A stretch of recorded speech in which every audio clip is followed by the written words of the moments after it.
बंद करो, बंद करो, बंद करो, बंद करो, बंद करो, बंद करो।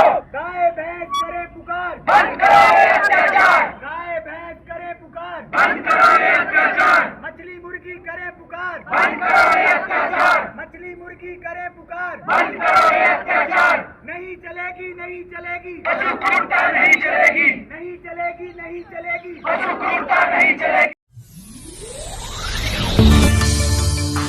सलाम नमस्ते, मैं हूं ए.क्यू. खुर्रम और इस वक्त मैं मौजूद हूं दिल्ली के जंतर मंतर पर, जहां की एक धरना दिया जा रहा है। धरना बहुत अलग है। अब तक जो धरने दिए जाते जा रहे हैं, आपको हमारे चैनल पे दिखाते हैं। वो धरने होते हैं कि कोई जातिगत धरना होता है, कोई विकलांगों का होता है, या कोई शिक्षा से रिलेटेड होता है, कोई सैलरी के लिए होता है, यानी कि इंसानों के अपने हक के लिए होते हैं। लेकिन आज का जो धरना है वो जानवरों के हक के लिए है। जो जानवर खाए जाते हैं, काटे जाते हैं, जिनकी कुर्बानी दी जाती है, जिनकी बलि दी जाती है, उनके सपोर्ट में ये लोग सड़क पे उतरे हैं, जंतर मंतर पर धरना दे रहे हैं। और इनका कहना है कि जो कुर्बानी है, धर्म के नाम पर, आस्था के नाम पर जो बलि और कुर्बानी दी जाती है, वो भी रुकनी चाहिए। और जो हमारे देश में नॉन वेजिटेरियन है, यानी कि मटन, चिकन और पोर्क खाने वाले लोग हैं, चाहे वो बीफ खाने वाले लोग हैं, उन सब पर भी रोक लगनी चाहिए। बाकी हम इनसे बात करके जानने की कोशिश करेंगे कि इनका आज का क्या मोटिव है, क्या उद्देश्य है और इनकी सरकार से क्या मांग है। क्या नाम है आपका? मंजीरा। आज यहाँ आप जानवरों के प्रोटेक्शन के लिए पहुंचे, क्या उद्देश्य है, मोटिव क्या है? हम उनके साथ जो सैक्रिफाइस होता है, चाहे कुर्बानी हो गया, बलि हो गया, किसी भी तरह की पशु हत्या हो गई या शोषण हो गया, हम उसके खिलाफ आवाज उठाने के लिए आए हैं। क्योंकि कोई भी जानवर मरना नहीं चाहता, किसी का भी खुदा या भगवान ये नहीं चाहता कि उनकी जान ली जाए, मासूम की जान ली जाए जो जीना चाहते हैं। तो हम उनकी आवाज बनने आए हैं, क्योंकि वो अपने लिए आवाज नहीं उठा सकते।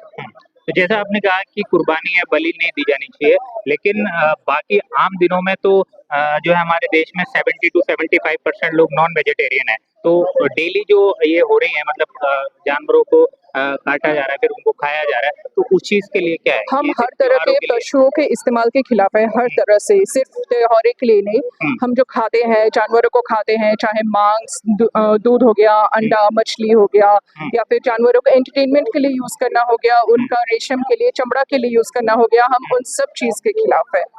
जानवरों को इस्तेमाल, जानवर हमारे इस्तेमाल करने के लिए नहीं है। तो चाहे आज हो, कल हो, किसी भी दिन हो, किसी भी तरह से जानवरों के साथ शोषण नहीं होना चाहिए, उनका किसी भी तरह से इस्तेमाल नहीं होना चाहिए। उनको भी उतना ही अधिकार है जीने का जितना हमें है। वो भी वैसे ही आज़ाद रहना चाहते हैं जैसे हम रहना चाहते हैं। तो क्या सॉल्यूशन क्या है आपके पास? इसका सोल्यूशन ये है कि हम जानवरों का इस्तेमाल करना बंद कर दें हर तरह से। जैसे दूध हम पीते हैं, दूध के लिए बछड़े मारे जाते हैं, गायों के साथ इतना टॉर्चर होता है, उनको जबरदस्ती माँ बनाया जाता है। अगर हम किसी इंसान के साथ ये करें तो वो चीज़ गलत होगी। तो जानवरों का हम एक सिंपल सा चीज़ कर सकते हैं, हम जानवरों का इस्तेमाल बंद कर सकते हैं। हम नॉनवेज खाना छोड़ सकते हैं, हम दूध पीना बंद कर सकते हैं, दूध, दही, घी, मक्खन। और बहुत सारे पीयर रिव्यूड रिसर्चेस हैं जिन्होंने ये प्रूव किया है कि हमें एनिमल से आए हुए किसी भी प्रोडक्ट की कोई ज़रूरत नहीं है सर्वाइवल के लिए। हम बिना एनिमल प्रोडक्ट्स के एक प्लांट बेस्ड डाइट पे एक बहुत हेल्दी जीवन जी सकते हैं। प्लांट्स भी तो जानदार होते हैं, वो भी सजीव हैं। निर्जीव चीजें तो ना हम खा सकते हैं ना जानवर खा सकते हैं। तो एक इकोसिस्टम बना हुआ है कि एक दूसरे को जो है वो दुनिया में जो है वो एक दूसरे को खाते हैं, जानवर भी एक दूसरे को खाते हैं, शिकार करते हैं। और हम भी अगर वेजिटेरियन हो जाते हैं, प्योर वेजिटेरियन, तो वो भी तो जानदार चीजें होती हैं। तो पहली बात, हम यहाँ वेजिटेरियन होने की बात नहीं कर रहे हैं, वीगन होने की बात कर रहे हैं। वीगन्स वो लोग होते हैं जो जानवर से आया हुआ कोई भी सामान नहीं कंज्यूम करते हैं, चाहे दूध हो गया, दही हो गया, नॉनवेज हो गया। और अब जो प्लांट्स की बात कर रहे हैं, उसमें मैं 2 पॉइंट्स बोलना चाहूंगी। पहली बात कि जो प्लांट्स होते हैं वो सेंटिएंट नहीं होते हैं। सेंटिएंस वो होता है जिसमें हमें कुछ फील करने की क्षमता होती है। उसके लिए सेंट्रल नर्वस सिस्टम होना चाहिए। अगर हमारे पास सेंट्रल नर्वस सिस्टम नहीं है और हमारे पास नर्व एंडिंग्स नहीं है, तो उसमें पेन रिसेप्टर्स नहीं है, तो हम पेन नहीं फील कर सकते हैं। तो अगर हम प्लांट्स को खा रहे हैं, वो जीवित जरूर है, लेकिन वो जानवरों की तरह भावनाएं नहीं महसूस कर सकते हैं, उन्हें डर नहीं लगता है, उनको मतलब वो जानवरों की तरह नहीं है। दूसरी बात, अगर हम 1 kg मीट प्रोड्यूस करते हैं तो हमें उसके लिए 16 kg प्लांट्स उसको खिलाना पड़ता है और हजारों लीटर्स पानी पिलाना पड़ता है 1 kg मीट के लिए। तो अगर हम चाहते हैं कि प्लांट्स का इस्तेमाल ना हो, तो हमें जानवरों का यूज बंद करना पड़ेगा। क्योंकि अगर हम डायरेक्टली प्लांट्स खाएंगे तो फिर हम कम यूज करेंगे प्लांट्स का। वो नेचुरल होता है, प्राकृतिक होता है। और पूरी दुनिया में जितने आजकल मीट हम लोग इस्तेमाल कर रहे हैं, उसमें से 95% से अधिक आर्टिफिशियल है, जो फूड चेन का हिस्सा है ही नहीं। उसे हम लोगों ने मानव ने बनाया है, पोल्ट्री फार्म में बना रहा है। और फूड श्रृंखला होता है नेचुरल। तो फूड हम जो मीट मछली दूध अंडा पनीर का इस्तेमाल कर रहे हैं वो वास्तव में फूड श्रृंखला का हिस्सा है ही नहीं। वो तो फूड श्रृंखला का हिस्सा ये बनाई किसने? तो बनाई तो हम सभी लोगों ने है तो ना? हम जब हाँ, सब आता है। और आप पंजाब साइड जाओगे तो जितना भी वो कुश्ती करता है हाँ। सब सत्तू पीता है। सबसे ज्यादा सत्तू दूध पीते पंजाब ना ना, लेकिन सत्तू हाँ। पीता है, देखो ना। हाँ। तो वो भुना हुआ चना से आता है। हाँ। तो सबसे ज्यादा प्रोटीन, सबसे कम क्वांटिटी में सस्ते में ज्यादा प्रोटीन आपको चाहिए हाँ। भुना हुआ चना।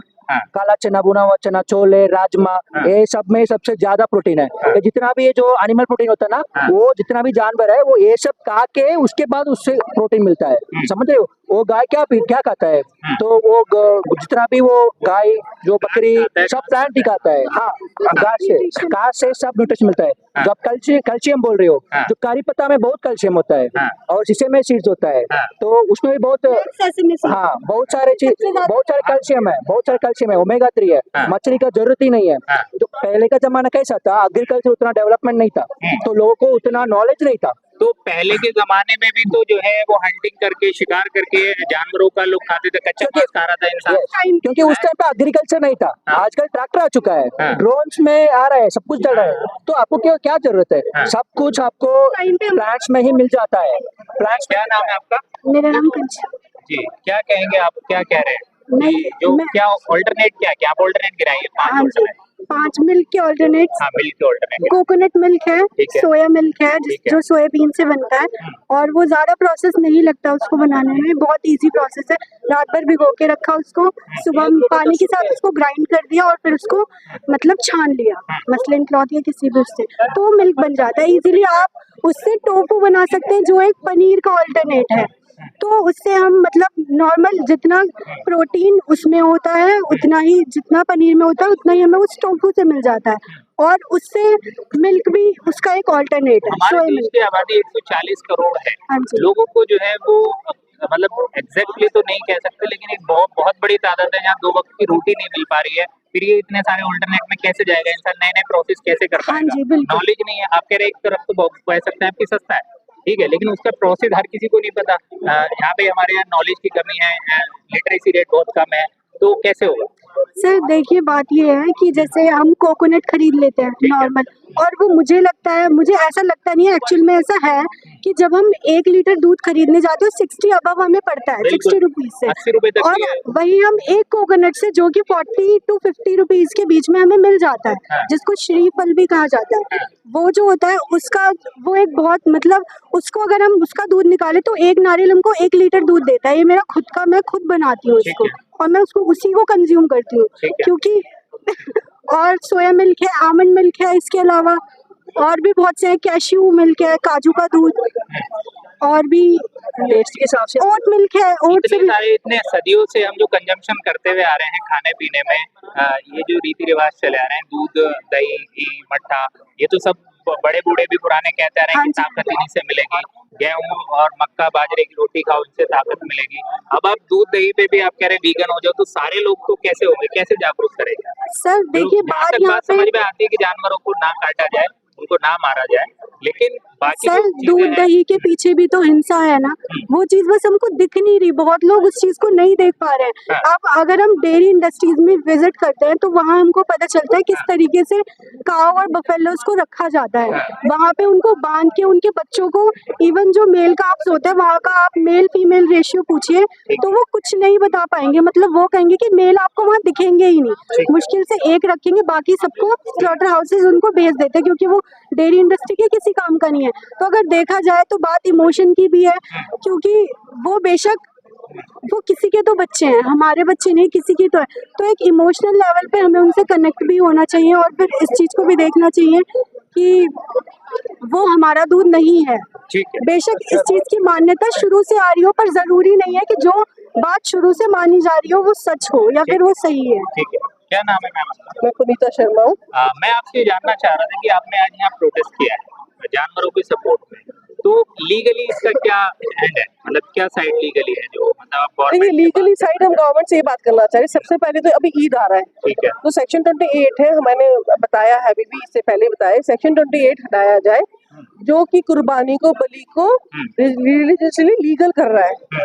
तो जानवरों ये को तो राइट टू रिलीजन में है कि आप अपने रिलीजन की जो अभी सिस्टम है, जो भी उनकी तो वो सेक्शन आस्थाएं हैं, आप आस्थाओं में आप जानवरों को हमारे पहले रामायण महाभारत में राम जी ने कभी राम जी ने कभी आपने देखा किसी यज्ञ में जाने से पहले शिकार करने का तो आता है कि शिकार किया शिकार उन्होंने करा था हिरण का, जबकि उन्होंने वो रावण के जो बन के आए थे, जबकि वो बेल पत्र खा के और जो शबरी का वो खाया था, उन्होंने जानवर खाता नहीं दिखाया गया कभी। आपने देखा वो शिकार के लिए गए कि भाई उनको कुछ सीता जी ने बोला, जो वो कॉन्सेप्ट ही दूसरा है कि वो एक लड़ाई करने का था। पर आप वैसे बताओ महाभारत या रामायण में कहीं कोई आपको ऐसा कोई दिखता है जहाँ महाभारत में अगर पांडव जंगल में घूमे तो उन्होंने पहले जानवर खाया, हमेशा फल और पत्तों जो भी है ना कंद खा के दिखाया। तो आप सीधे सीधे बकरा ईद पे सवाल उठा रहे हैं। मैं तो बकरा ईद पे उठाती हूँ, मैं अष्टमी नवमी पे उठाती हूँ, जो मंदिरों में बच्चों को मारा जाता है। अरे आप जब जानवर इंसान को जब आप जला के आते हो तो वहां से घर पे शमशान से ना आते हो, और आप बकरे और जानवर को मार के जो भी है मीट लाते हो घर में फ्रिज में भर के रख देते हो। मांस को मतलब आप समझते हो मांस है वो खून से लथपथ, किसी की चीख। और आपने देखा होगा जो मांस खाते हो बहुत एग्रेसिव होते हैं, जो आप खाओगे वो आप निकालोगे। तो हम लीगली तो बात कर रहे हैं कि कम से कम एक इंसानियत जो खत्म होती जा रही है ना इंसान, क्योंकि हम बिजनेस में आ रहे हैं। हमारी सरकार ने भी उसको बिजनेस बना दिया है कि जानवरों को एक्सपोर्ट करो, बीफ को टॉप पे ला दिया है, उसका खून हड्डियां सब बेचो, ये हमारी सरकार बोल रही है। तो अभी आपने कहा कि आप पे बकरा ईद का भी अपोज कर रहे हैं ना, नौमी अष्टमी जो भी है बलि का हम तो 365 दिन हमारे देश में जो है वो नॉनवेज खाया जा रहा है। 70 to 75% हमारे देश की जनता नॉन वेजिटेरियन है। तो वहाँ तो ना तो जो है धार्मिक सेंटिमेंट्स है, ना आस्था है किसी की, ना कोई त्योहार है, फिर भी ये हो रहा है। तो इस पे कैसे रोक लगेगी? हम यही आपको बता रहे हैं, हम जो वीगन के लिए प्रमोट कर रहे हैं कि अगर आप सात्विक खाना खाओ, खूनों से भरा नहीं हो, चीख पुकार नहीं हो, तो वो आप वीगन क्यों बोल रहे हैं कि जानवरों पे अत्याचार मत करिए। जब तक हम उनको नहीं दिखाएंगे कि इन पे इतने अत्याचार हो रहा है। जैसे अभी आपने इनसे पूछा था कि पहले के जमाने में दूध दही खाया जाता था, बीफ इंडस्ट्री थी, पहले बीफ इंडस्ट्री थी, बीफ इंडस्ट्री नहीं थी, लेकिन लोग तब भी शिकार। मैं आपसे वही बात पूछ रही नहीं, आपने दूध दही की बात करी कि कैसे रोका जाए। बीफ इंडस्ट्री नहीं थी, लेदर यूज नहीं होता था, बट मांस तो लोग खाते थे। नहीं आप उस टाइम की बात करो जब लोग जंगल में रहते थे। उसके बाद भी लोग तो लालची है। आज यहाँ से कानूनी तौर पे आपने किसको मेमोरेंडम दिया है, क्या डिमांड रखी गवर्नमेंट? हमने पहले भी दिया है, हमने पहले भी करा है, अभी भी कर रहे हैं हम। हमारा जो क्रुएल्टी को लेके वो तो अलग बात है, एनिमल क्रुएल्टी को लेके हम आवाज उठा रहे हैं। गवर्नमेंट में एक बंदा सुनेगा, कल दूसरा आएगा। मेनका गांधी जी जो है पॉलिटिक्स से ही है, कर रही है उनके साथ। अब आपकी स्वाति मालीवाल है, हेमा मालिनी है, जॉन अब्राहम है, आप सोचिए सब आ गए इस सब चीजों में जानवरों के। और जॉन बात हो चुकी है, हाँ बहुत अच्छे से, बहुत अच्छे। दिल्ली के जंतर मंतर पे जानवरों की सपोर्ट में लोग उतरे हैं कि ना इनकी बलि दी जाए, ना इनकी कुर्बानी दी जाए। और जो हमारे देश में 70% से ज्यादा लोग नॉन वेजिटेरियन है, उन पे किसी तरह से रोक लगे, ना तो जानवरों को काटा जाए, चाहे वो चिकन, मटन, पोर्क या फिर बीफ या बाकी जितने भी तरह का मीट है वो खाने पे रोक लगनी चाहिए। इन लोगों का ये मांग है सरकार से कि जो धार्मिक आस्था के नाम पर जानवरों की कुर्बानी या बलि दी जाती है वो रुकनी चाहिए। लेकिन ये कितनी बड़ी शुरुआत आगे तक जा सकती है ये देखने वाली बात होगी। इन लोगों का कहना है कि हमें सिर्फ वीगन पे आ जाना चाहिए, ना वेजिटेरियन ना नॉन वेजिटेरियन, प्लांटेशन पे हमें चलना चाहिए। दूध के जो प्रोडक्ट हैं, जो जानवरों से प्रोडक्ट आते हैं, उनको भी हमें यूज नहीं करना चाहिए। लेकिन ये बात है 140 करोड़ हमारे देश की आबादी है, लेकिन कुछ ही लोग वीगन हैं और वो आवाज उठाते रहते हैं जानवरों के सपोर्ट में कि उनको एक अच्छी लाइफ की जरूरत है। वो भी इंसानों की तरह आजादी से अपनी मन मर्जी से जीना चाहते हैं। कटना कोई नहीं चाहता, मरना कोई नहीं चाहता, दर्द सबको होता है। सड़क से संसद तक के हर एक राजनीतिक उठापटक को जानने के लिए हमारे चैनल सलाम भारत को सब्सक्राइब करें। धन्यवाद।